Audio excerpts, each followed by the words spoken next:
día en común. Bueno, hoy vamos a recibirle al doctor José Ocampos. Me escribió, tuvo un inconveniente, pero se está acercando, ya está llegando. Pero quiero aprovechar este espacio, este inicio de la programación. Bueno, voy a hablar un poquitito de lo que esta TikToker francesa creo que estuvo diciendo por las redes sociales que nosotros aquí en Paraguay hicimos un exterminio de afrodescendientes durante la guerra de la Triple Alianza. Primero que quiero aclarar que eso no fue así. La guerra de la Triple Alianza fue un conflicto desarrollado entre los años 1864 1870 con el asesinato del mariscal Francisco Solano López en Cerro Corá. Durante estos largos años, durante este lustro, ¿verdad? Se han coaligado las fuerzas de Argentina, de Brasil y de Uruguay. ¿Qué pasa en la guerra de la Triple Alianza? Fue una guerra total. Tenemos que empezar diciendo que esto fue una guerra total donde los aliados exterminaron a más del 90% de la población paraguaya. Y cuando estamos hablando de un porcentaje, de una cifra tan elevada, no estamos diciendo que los aliados hicieron, vos que sos medio rubito, vos que sos medio blanquito, vos esto, lo otro, a vos sí, a vos no. No hubo una selección. Esto fue una guerra, ¿verdad?, donde existieron crímenes de guerra constatables, donde a todos les tocó. Y vamos al año 1869, gente. Puntualmente vamos a hablar del año 1869, cuando Caxias, en el mes de enero, cuando ingresa con las fuerzas imperiales a Asunción, luego él se retira y asume la comandancia de las fuerzas militares Gastón de Orleans. Y estamos hablando de un príncipe francés, más conocido aquí en nuestro entorno o en los libros como el Conde d'Eu. ¿Qué hizo el Conde d'Eu? Lo que hacen normalmente los franceses en sus guerras. Y para eso tengo un ejemplo. Busquen cuando tengan tiempo qué pasó con Argelia en el año 1830. ¿Qué hizo Francia en Argelia en 1830? Estamos hablando de historia. Yo no estoy inventando nada. Yo no soy una creadora de contenido. Yo soy una historiadora conocida, una historiadora que escribe libros. En Argelia, en 1830, los franceses utilizaron una estrategia militar conocida como tierra quemada o tierra arrasada, que básicamente el uso de esa estrategia es atacar la logística del enemigo.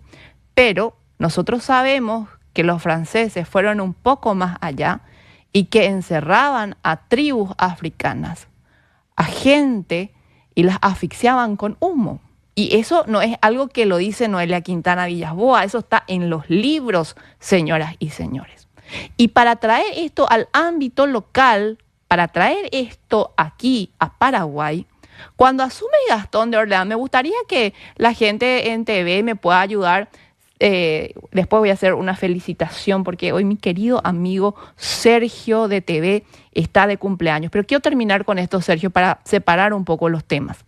Entonces, cuando llega el año 1869 y asume el príncipe Gastón de Orleans estas fuerzas, comandando las fuerzas imperiales, él usa la misma estrategia militar, la estrategia de tierra quemada o arrasada, y vemos qué hizo a lo largo del año 1869, gente. Lo primero que ordenó fue que se tome la Rosada, la fábrica, nuestra fundición de hierro de Ubicuí, y destrozaron y quemaron nuestra fábrica. Se entiende, ¿verdad? Porque hay que destruir la logística del enemigo. Pero lo que no se entiende es que degollaron a las personas, a los prisioneros. Eran prisioneros, gente. Y el derecho de gente, el derecho consuetudinario, regulaba, existían reglas para hacer la guerra. Es mentira de esos falaces o de esas personas con poca formación en historia militar que dicen que no había reglamento porque no había nada escrito. Ciertamente no había nada escrito. Hasta ahí es cierto. Pero las leyes y los comportamientos entre estados estaban regulados por la costumbre. Y eso se manejaba. Ahí en pantalla, ¿verdad? Les invito a seguir la programación por el canal 17 de Tigostar, 23 de Personal Flow y 19 de Claro TV. Ahí está el señor Gastón de Orleans. ¿Y qué hizo este señor? Bueno, se les degolló a todos los trabajadores de la fábrica sin ninguna necesidad. Y después fue un poco más allá. Recordemos qué pasó con las mujeres de Valenzuela. Estas mujeres que trabajaban con azufre, que es uno de los elementos constituyentes para la elaboración de la pólvora que necesitaba nuestro ejército, y queman a esas mujeres, las encierran y las queman vivas, señoras y señores, por orden de este comandante.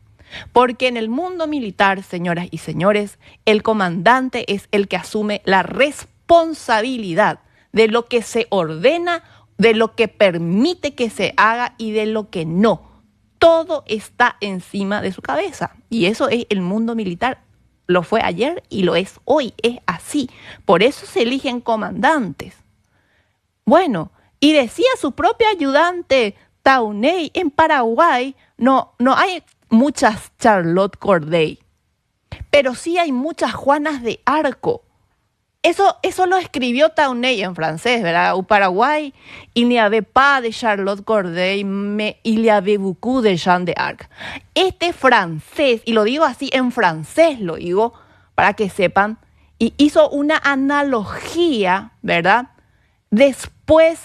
Justamente después de la atrocidad que cometieron con las 30 mujeres. Algunos dicen que fueron 50 luego. Bueno, vamos, pero que hagan con una. Pero que hagan con una es más que suficiente, señoras y señores. Justamente ahí, en mi libro, gracias, gente de TV, en los crímenes que publiqué en el 2023 sobre la guerra de la Triple Alianza, los crímenes que cometieron, yo menciono esto, ¿verdad? Pero no quedó en Valenzuela. Vamos un poquito más allá. Vamos un poco más allá. ¿Y qué es lo que nosotros encontramos?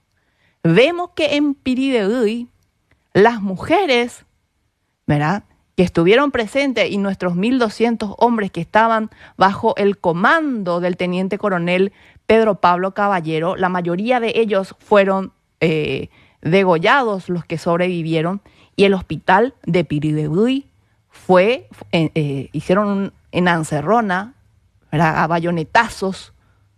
¿Y quién comandaba? El conde de Eu, señores y señores.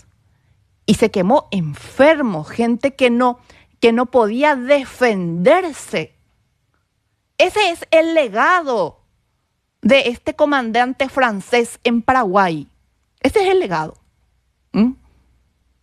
Y no quedó ahí, porque el teniente coronel Pedro Pablo Caballero no quiso pronunciar las palabras "me rindo", entonces él lo sometió a una tortura que normalmente que usaba la realeza europea, ¿verdad?, que es el descuartizamiento. Vamos a hablar claro, gente. Y eso fue una orden de este señor, que por supuesto que después de la guerra, en posguerra, se le hizo, ¿verdad?, se le hizo un cuestionamiento. Lo hizo Juan Eoleari. Y él responde. Y él dice, ay, no me acuerdo de nada. No sé qué pasó, ¿verdad? Entonces, después quemó los hospitales de Caacupé, que mayor porcentaje de heridos estaban en Caacupé, así como lo hizo en Pirideuy, también lo hizo en los hospitales de sangre de Caacupé. Y no vamos a hablar del genocidio de los niños de Acostañú, ¿verdad? Niños que no estaban en posición de ataque, niños que no tenían armas, niños que no estaban disfrazados.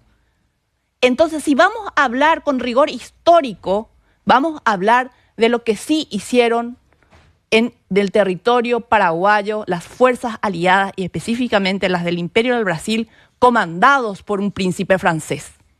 Y acá no hay mentira. Yo no soy, y repito, yo no soy una tiktokera.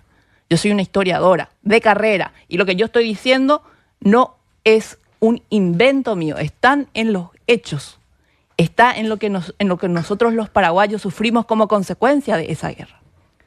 Bueno, señoras y señores, y el batallón número 6, Nambií, que estaba conformado, ¿verdad?, por gente de color, esas personas han defendido a la patria y fueron los mejores con armamentos blancos, así con cuchillo, ¿verdad? Y participaron en Riachuelo y en muchos otros enfrentamientos y en el año 1866 con libertad plena.